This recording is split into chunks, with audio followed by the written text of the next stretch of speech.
أما بعد فأعوذ بالله من الشيطان الرجيم بسم الله الرحمن الرحيم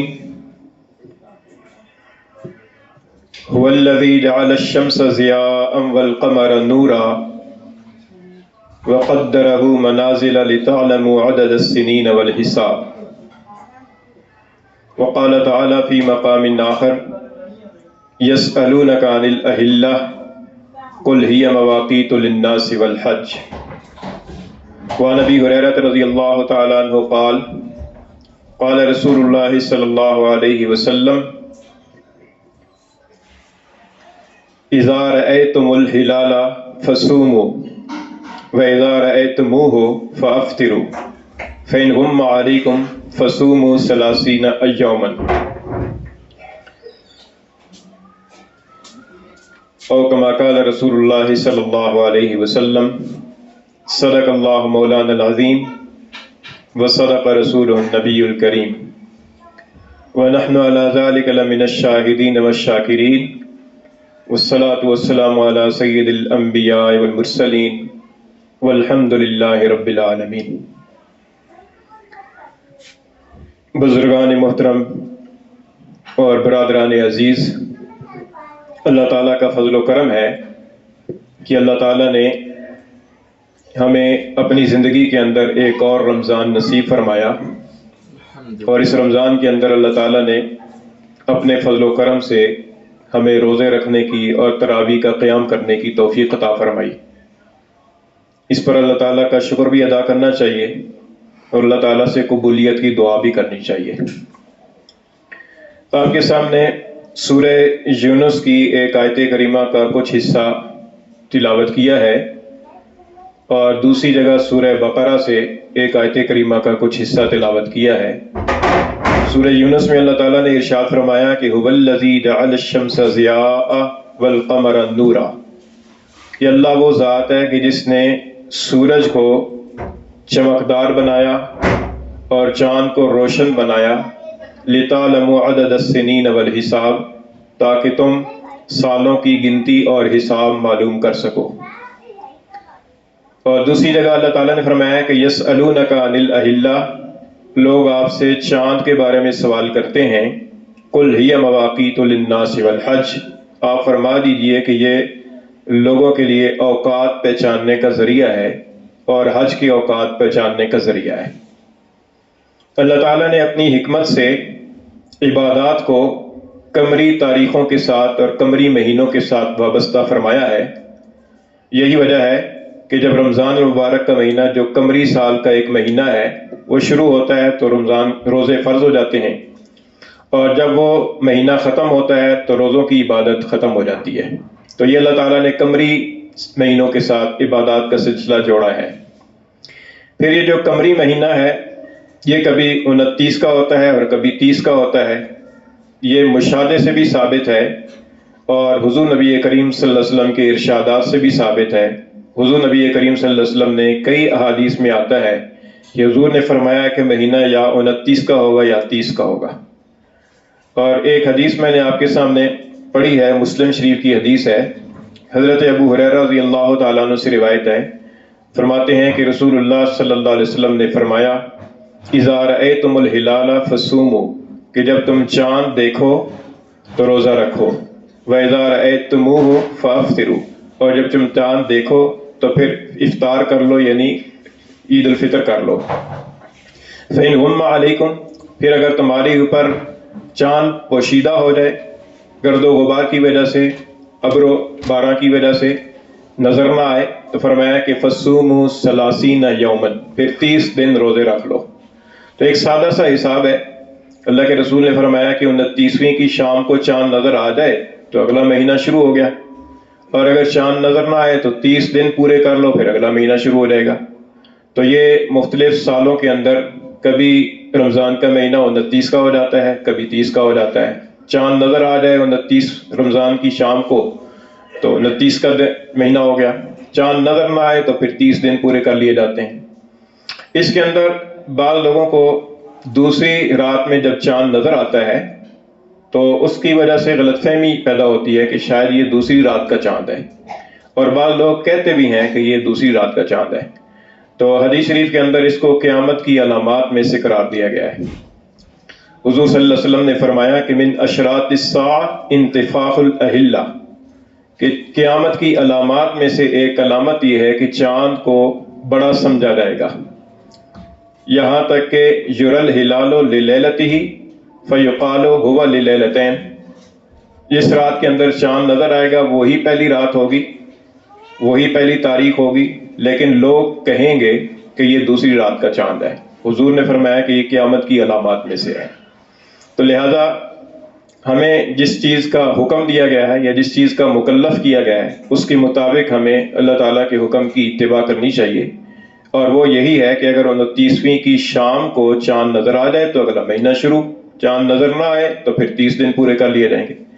رہ گئی یہ بات کہ اگلی رات کو چاند ذرا بڑا نظر آتا ہے، اس کی سائنسی وجہ ہے۔ سائنسی وجہ اس کی یہ ہے کہ چاند پہلی تاریخ کا جو چاند ہوتا ہے وہ ایک تو باریک بہت ہوتا ہے، دوسرے وہ تھوڑی دیر کے لیے افق پر باقی رہتا ہے، اور تیسرے اس کا روشن حصہ تھوڑا ہوتا ہے جس کی وجہ سے وہ نظر نہیں آتا۔ اگلے دن 24 گھنٹے گزر جانے کے بعد اس کی عمر زیادہ ہو جاتی ہے۔ اس دفعہ جو چاند رمضان کا ہے تو یہ 19 مارچ یعنی کل جمعرات کو صبح 6:23 پر اس کی پیدائش ہوئی، تو کل شام کو غروب کے وقت اس کی عمر تقریباً 12 گھنٹے تھی، اور آج جب شام کو چاند دیکھا جائے گا تو اس کے اندر 24 گھنٹے کا اضافہ ہو جائے گا،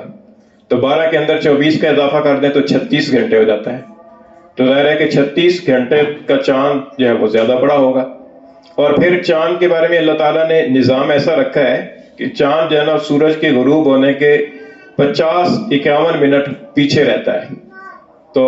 کل شام کا جو وقفہ سورج کے غروب ہو جانے کے بعد چاند کے غروب ہونے کے درمیان کا جو وقفہ بتایا گیا وہ تقریباً آدھا گھنٹہ ہے، اس کے اندر 50 منٹ مزید اضافہ کریں تو تقریباً سوا گھنٹہ ہو جائے گا۔ تو آج شام کو اگر چاند نظر آئے گا تو سوا گھنٹے تک وہ افق پر موجود رہے گا۔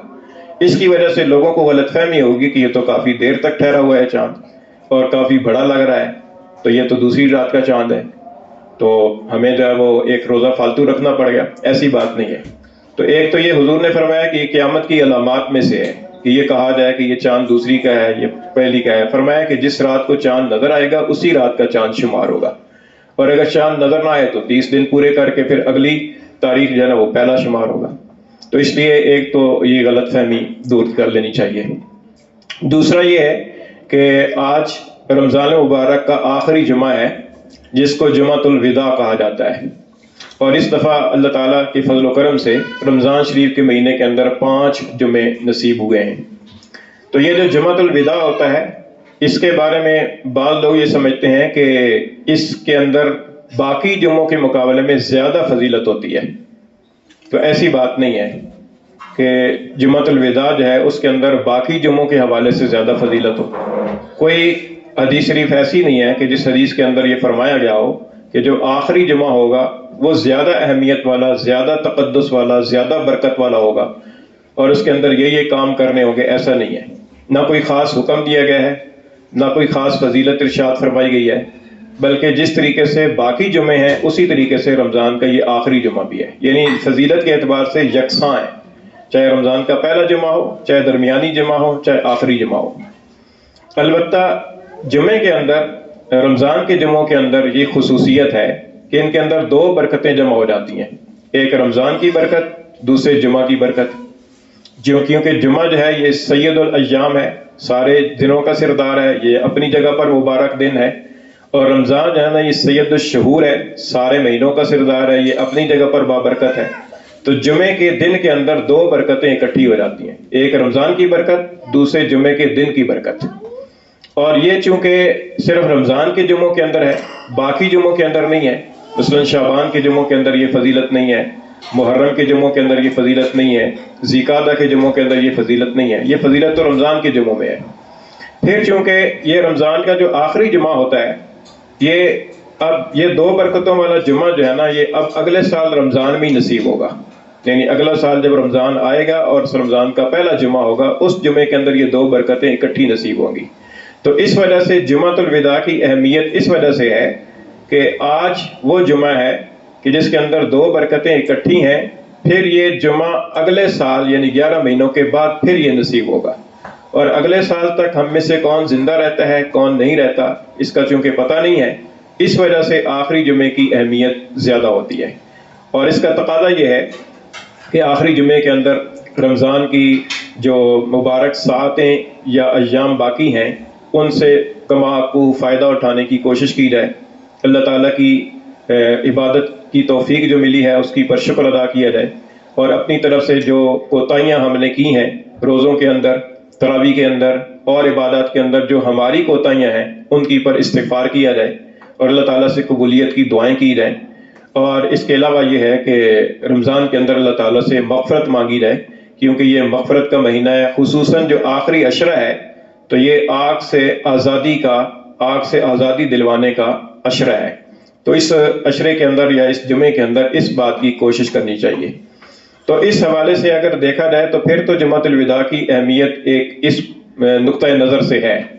لیکن باقی خاص طور پر جمعۃ الوداع کے حوالے سے کوئی فضیلت وارد ہوئی ہو قرآن میں یا حدیث میں، ایسی کوئی بات نہیں ہے، اور نہ ہی جمعۃ الوداع کے حوالے سے کوئی خصوصی حکم بھی ہے، ایسا بھی نہیں ہے۔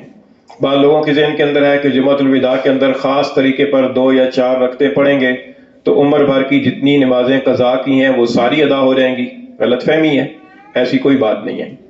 جتنی نمازیں قضا ہوئی ہیں ان ساری نمازوں کا حساب کر کے باقاعدہ ان کو ادا کرنا ضروری ہے۔ یہ نہیں ہے کہ 2 یا 4 رکعتیں جمعۃ الوداع کے موقع پر پڑھ لی جائیں گی تو وہ ساری پچھلی نمازوں کی قضا جو ہے ان کی تلافی ہو جائے گی، ایسا نہیں ہے۔ تو اس طرح کی جو غلط فہمیاں ہیں وہ ہمیں اپنے درست کرنی چاہیے، اپنے جو کنسپٹ ہے وہ درست کرنا چاہیے۔ مسائل کے حوالے سے ہمارے ذہنوں کے اندر غلط فہمیاں بہت ہیں، اور ہم اتنے وہ لاپرواہ لوگ ہیں کہ جہاں سے بھی کوئی بات ہمیں سننے کو مل جاتی ہے تو ہم اسی کو، خاص طور پر اگر وہ ہماری منشا کے مطابق ہے تو ہم اسی کو ذہن میں بٹھا لیتے ہیں کہ بس یہی ایک چیز درست ہے، اس کے خلاف اگر بتایا جائے تو وہ صحیح نہیں مانتے۔ تو اس لیے اپنے جو دینی حوالے سے مسائل کے اندر جو غلط فہمیاں ہیں ان کو دور کرنے کی ضرورت ہے۔ پھر آج شام کو جو رات شروع ہوگی تو اس رات کو شب عید کہا جاتا ہے، اور عید الفطر کی رات بھی کہا جاتا ہے۔ اس رات کے بارے میں حدیث شریف میں فضیلت آئی ہے۔ حضرت ابو امامہ رضی اللہ تعالیٰ عنہ سے روایت ہے، فرماتے ہیں کہ رسول اللہ صلی اللہ علیہ وسلم نے فرمایا کہ من قام لیلۃ العیدین محتسبا للہ لم یمت قلبہ یوم تموت القلوب،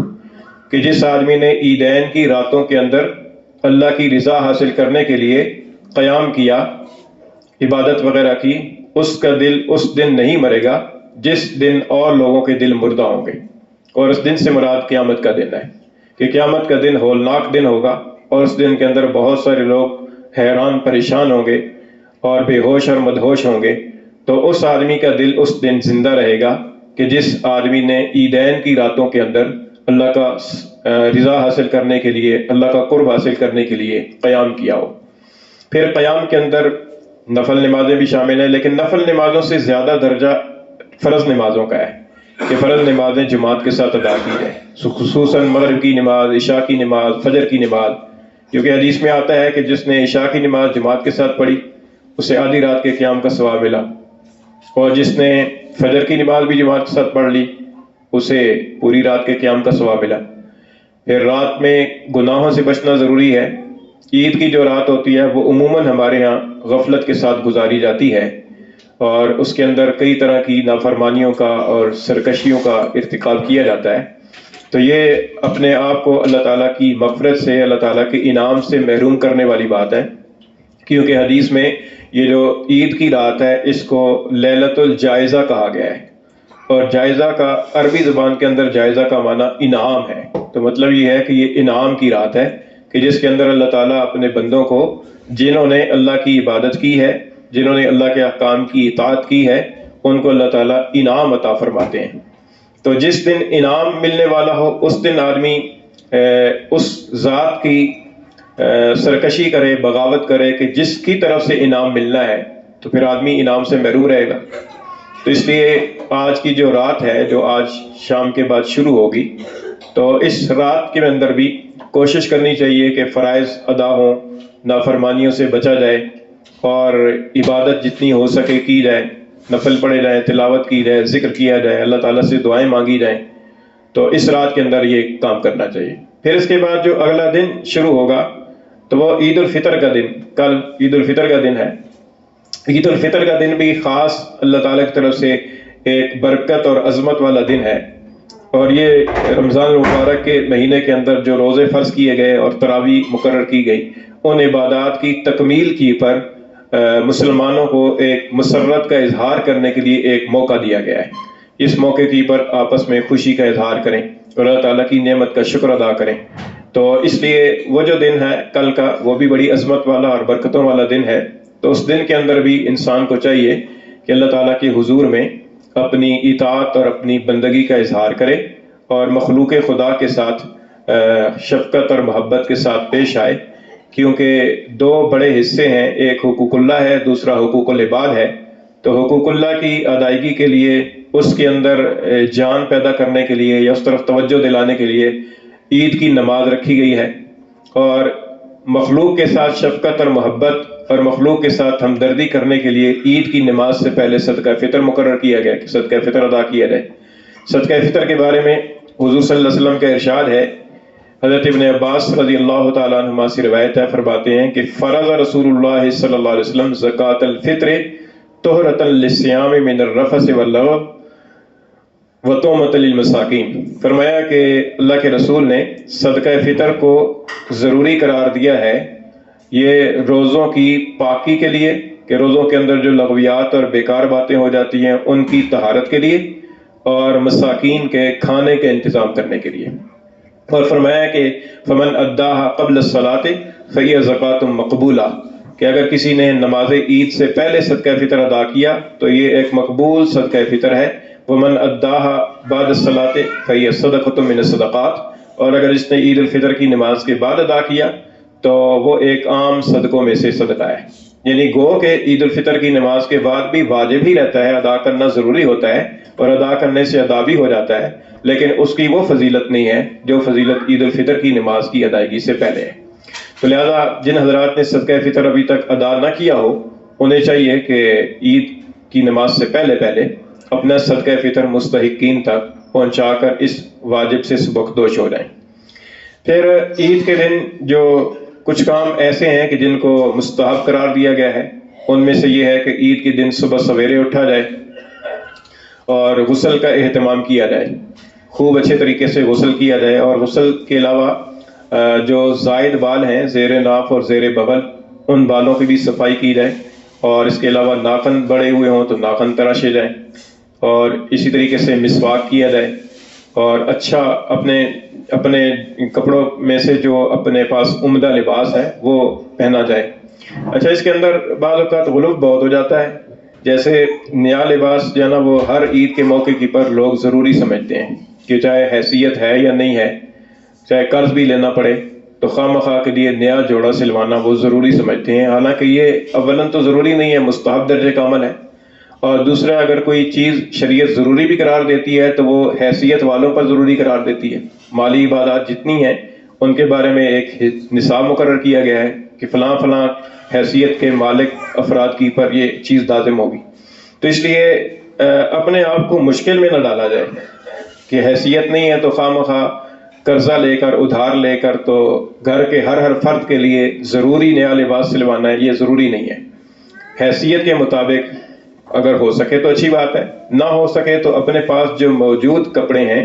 ان میں سے جو ایک عمدہ کپڑا ہے، ایک عمدہ لباس ہے، قدر نیا ہے، اس کو پہن لیا جائے۔ تو ایک مستحب ہے، یہ مستحب اس سے بھی ادا ہو جاتا ہے۔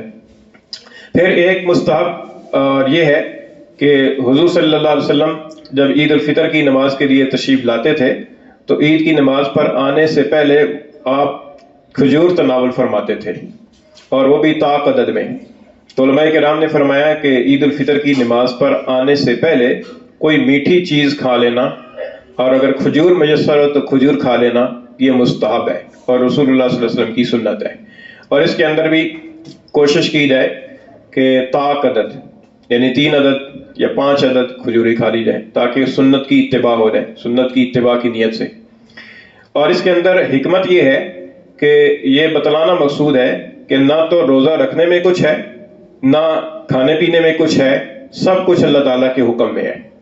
یعنی حکم کی اتباع، ہم حکم کے اللہ کے غلام ہیں، اللہ کے حکم کے غلام ہیں۔ اللہ تعالیٰ جب فرمائے کھانے سے رک جاؤ تو ہمارے لیے رکنا ضروری ہے، اللہ تعالیٰ فرمائے کہ اب کھاؤ تو اب کھانا ضروری ہے۔ اسی وجہ سے عید کے دنوں کے اندر روزہ رکھنا حرام کیا گیا ہے، کیونکہ عید کا دن ایسا ہے کہ جس دن اللہ تعالیٰ چاہتے ہیں کہ میرے بندے کھائیں پئیں، تو اس دن کے اندر کوئی اگر آدمی روزہ رکھ لیتا ہے تو وہ ثواب نہیں ہوگا بلکہ اسے گناہ ہوگا، کیونکہ اس نے ایک غلط کام کا ارتکاب کیا، اللہ تعالیٰ کی منشا اور اللہ تعالیٰ کی مرضی کے خلاف کام کیا۔ تو اس لیے اس کے اندر حکمت یہ ہے کہ جب تک رمضان المبارک کا مہینہ تھا آخری دن تک کھانے پینے سے رکے رہے، اللہ تعالیٰ کا حکم تھا، اور جب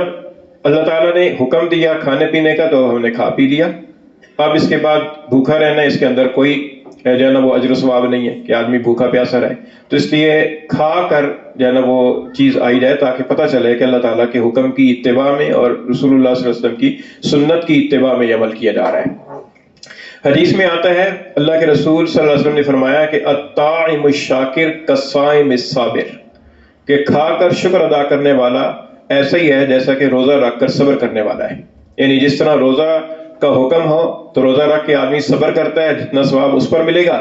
اتنا ہی ثواب اسے کھانے پینے کا حکم ہونے پر کھا پی کر اللہ تعالیٰ کا شکر ادا کرنے پر ملے گا۔ تو اس لیے ہمیں ہر دم اور ہر وقت اسی بات کی پر نظر رکھنی چاہیے کہ اللہ تعالیٰ کا حکم میرے لیے کیا ہے، جو اللہ تعالیٰ کا حکم ہے اس کے مطابق اتباع کرنا، اس کی اسی کے اندر سب خیریں وابستہ ہیں۔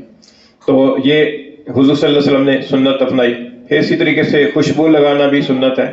خوشبو لگانے کے اندر بھی، اور پھر خوشبو لگانے کے اندر ایک سے زیادہ نیتیں کی جا سکتی ہیں۔ مثلاً ایک خوشبو لگانے کے اندر اتباع سنت کی نیت کی جا سکتی ہے، دوسری نیت یہ کی جا سکتی ہے کہ میرے پاس بیٹھنے والوں کو راحت ملے گی، اور اس کے علاوہ اور بھی اس کے اندر نیت کی جا سکتی ہے۔ تو جتنی نیتیں کریں گے اتنا ثواب ملے گا۔ تو خوشبو لگانا یہ بھی اس کے اندر شامل ہے۔ اور پھر حضور صلی اللہ علیہ وسلم کی یہ بھی سنت ہے کہ آپ عید الفطر کی نماز کے لیے آتے ہوئے اور واپس جاتے ہوئے راستے میں تکبیرات تشریق دھیمی آواز کے ساتھ پڑھتے ہوئے آتے تھے اور پڑھتے ہوئے جاتے تھے۔ تو تکبیرات تشریق پڑھنی چاہیے، اللہ اکبر لا الہ الا اللہ واللہ اکبر وللہ الحمد۔ ان تکبیرات تشریق کے اندر اللہ تعالیٰ کی بڑائی ہے، اللہ تعالیٰ کی توحید ہے، اللہ تعالیٰ کی حمد و ثنا ہے۔ اللہ تعالیٰ نے جہاں پر روزے کے احکام بیان فرمائے ہیں تو وہاں پر آخر میں اللہ تعالیٰ نے فرمایا ہے لِتُكَبِّرُوا اللَّهَ عَلَى مَا هَدَاكُمْ وَلَعَلَّكُمْ تَشْكُرُونَ، کہ یہ اللہ تعالیٰ نے احکام دیے ہیں تاکہ تم اللہ تعالیٰ کی دی ہوئی ہدایت کے ملنے پر اللہ تعالیٰ کی بڑائی بیان کرو۔ یعنی اللہ تعالیٰ نے توفیق عطا فرمائی کہ ہم نے روزے رکھے، اللہ تعالیٰ کی حمد و ثنا اور اللہ تعالیٰ کی بڑائی بیان کرو ان کلمات کے ساتھ۔ تو آتے جاتے ہوئے تکبیرات تشریق کا بھی اہتمام کرنا چاہیے۔ پھر یہ ہے کہ آتے ہوئے اور جاتے ہوئے اگر گھر کی اور مسجد کے درمیان میں دو راستے ہیں تو الگ الگ راستے سے آنا جانا چاہیے، اور سویرے عید کی نماز کے لیے آنا چاہیے اور اہتمام کرنا چاہیے۔ تو یہ ساری چیزیں ایسی ہیں کہ یہ کل کے دن کے احکام ہیں کہ عید الفطر کے دن آدمی کو ان چیزوں کا اہتمام کرنا چاہیے۔ تو یہ الحمدللہ اللہ تعالیٰ کا فضل و کرم ہے کہ اللہ تعالیٰ نے آخری جمعہ بھی ہمیں نصیب فرمایا ہے۔ اب یہ ہے کہ جمعے کی جو ساعتیں باقی ہیں غروب تک ظاہر ہے رمضان کا مہینہ ہے، غروب تک جو ہے نا وہ جتنی بھی برکتیں ہیں رمضان والی وہ موجود ہیں۔ تو ان لمحات کے اندر اللہ تعالیٰ سے اپنے گناہوں کی معافی مانگنی چاہیے، اللہ تعالیٰ کی نعمت کا شکر ادا کرنا چاہیے، استغفار کرنی چاہیے، دعائیں مانگنی چاہیے کہ اللہ تعالیٰ ہماری ان عبادات کو قبول فرمائے۔ اللہ تعالیٰ عمل کی توفیق عطا فرمائے۔